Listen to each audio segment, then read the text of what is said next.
Welcome to ghosting. Now, I think it's important for me to go ahead and say that I've never believed in supernatural or urban legend creatures. I found it hard to believe that most of them exist, but a certain set of events has made me think otherwise. I have always loved to hunt. It's been one of my favorite activities since I was young. When I returned from college, I was able to join a group of hunters in my local community. It consisted of guys named Jackson, Brad, Dan, Tanner, Brandon, and Peter. We would gather every week to just talk about our recent hunts, tips for hunting, and to show off our rifles. Occasionally, we would all get together so we could all go hunting in one group. The only thing I disliked about going hunting with them was that they hated hunting at night. I was the complete opposite. I've always loved going hunting at night because of the excitement I would get out of it. You can probably call me crazy, but I love the fact that my vision is limited and my chances of getting lost are high. On August 16th of this year, I had decided to go late night hunting. By 10:20, I had already packed all my stuff, and by 10:50, I was at the tree line of the woods I usually hunt in. Before I went in, I checked everything on me: flashlight, hunting knife, night vision scope, watch, compass, batteries, water bottle, and 2 bags of chips. When I found all my gear on me, I sighed and started walking into the woods. It took me about 20 minutes to get to my usual spot. This spot was a small clearing deep in the woods, and herds of deer were always here. I found a nice spot overlooking the clearing, and I laid down and prepared to wait. I stared into my scope for about 15 minutes before I noticed something off. The entire time I was in the woods, I hadn't heard anything but the sound of my boots walking across leaves and twigs. I'd expected to at least hear something by then. Not a single owl or bird had cried out. I shrugged it off and looked back into my scope over the clearing. About 10 minutes had passed before I began to feel uncomfortable. And no, I'm not counting me having to pee as being uncomfortable. I got up and headed to a nearby tree so I could take a leak. When I zipped up my pants, I turned around and looked into the clearing. Something was very off, and I knew it. Once again, I shrugged it off and went back to my spot. While I was laying back down, I froze in place. Out in the distance, I heard the most terrifying scream, and I don't even know how to describe it. Then it was back to silence. The only sound I could hear was my heart pounding rapidly. I wanted to run so badly, but curiosity got the best of me. I laid back down and continued looking through my scope. 5 minutes had passed before I hear the scream again. This time it sounded more violent. 5 minutes later, I heard it again.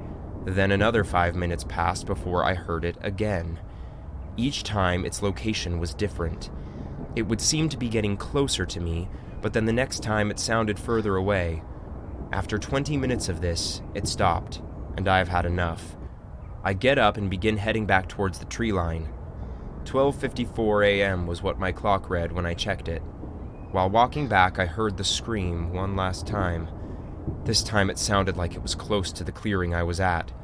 I quickened my pace because I was terrified, and I was even more terrified that if I ran, this creature would hear me.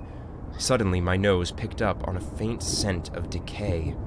This baffled me because I didn't remember seeing anything dead on my walk towards the clearing. It felt like every 30 seconds the scent would slightly become stronger. About 10 minutes off from the tree line, I caught the feeling of being stalked. At that time, I just thought that my fear was getting the best of me, so I quickened my pace slightly.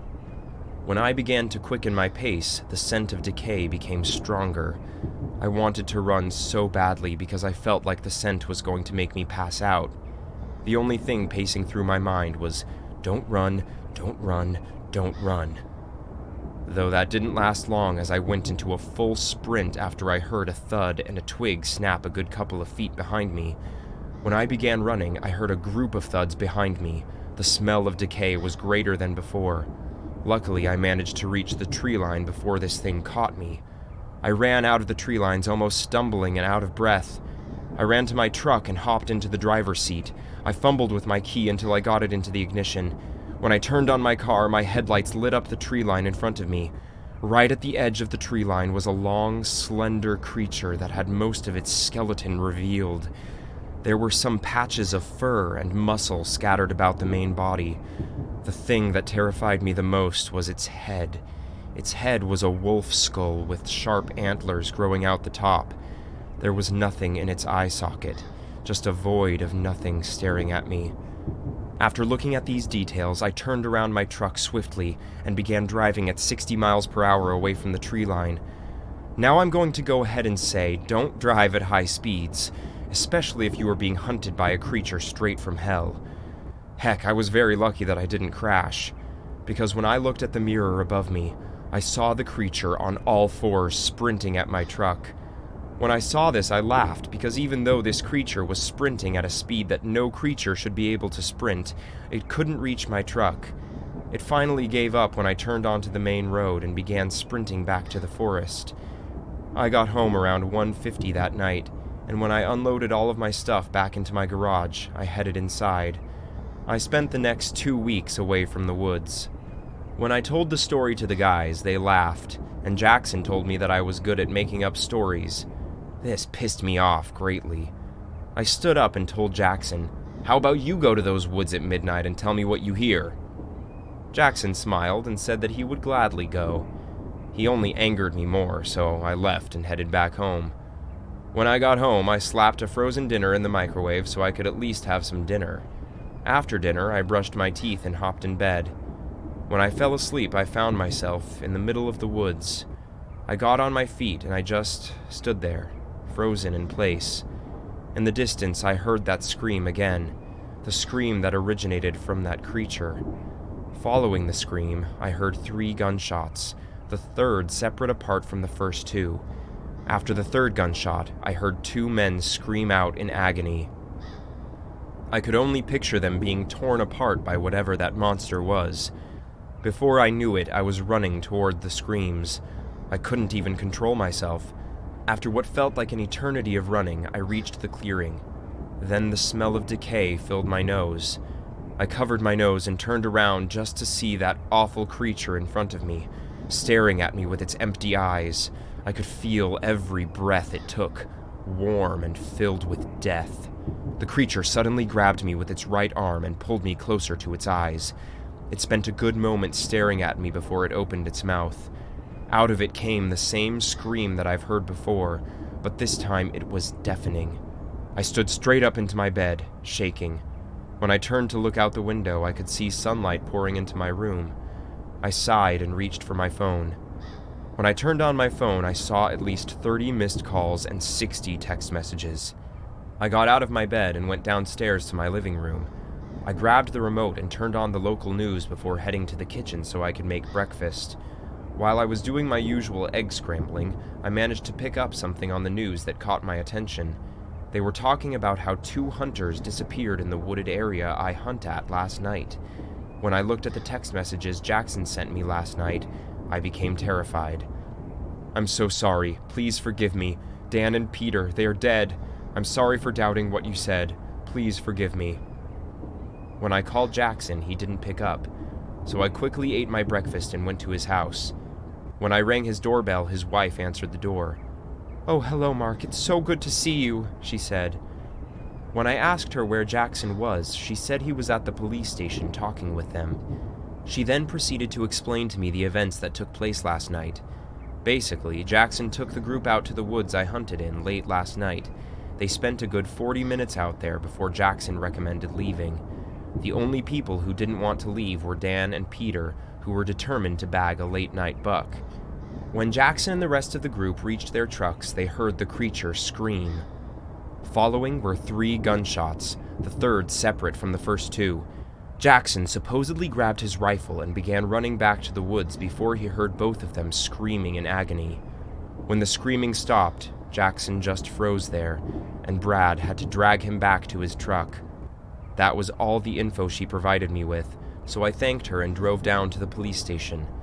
When I got there, Jackson was already getting into my truck. When I saw him, I jumped out of my truck and ran over to him. When he saw me, he stood there, staring at me silently.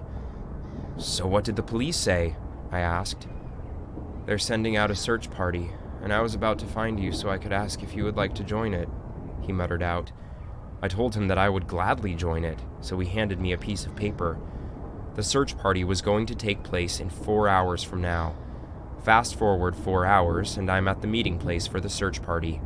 The search party consisted mainly of volunteers instead of mostly police. I managed to find Jackson through the mess, and we headed into the woods after 20 minutes and a briefing. I decided to bring my hunting gear with me, but instead of my standard hunting rifle, I brought a more high-powered rifle. I doubted that it would do much against whatever this creature was, but it was all I had. When we reached the clearing, we split up to find any clues. "Hey, guys, I found something," Tanner announced.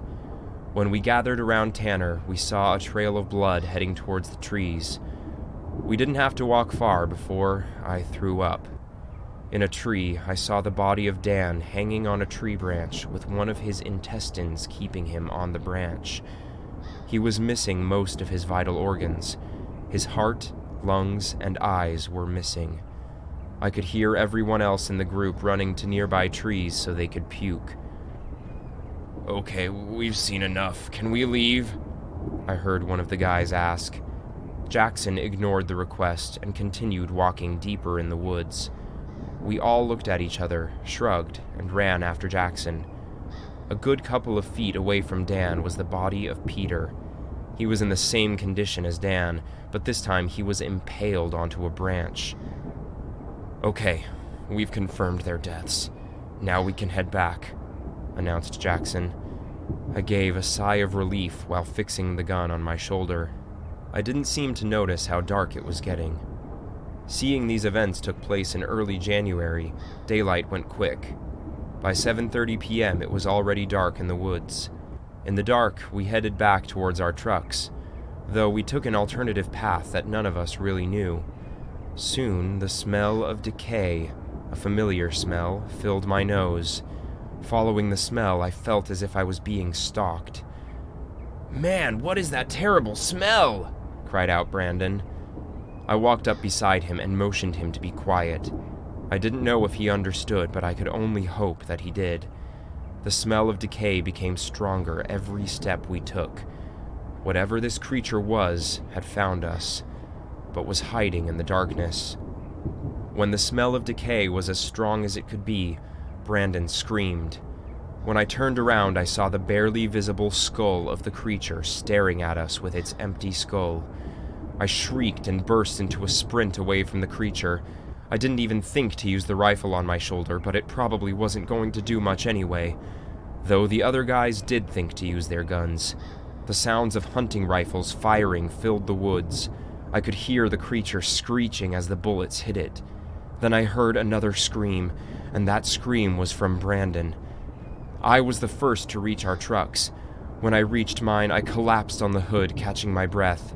I turned on my car and waited outside of it for the others. I waited for probably 5 minutes before Jackson came sprinting out of the woods.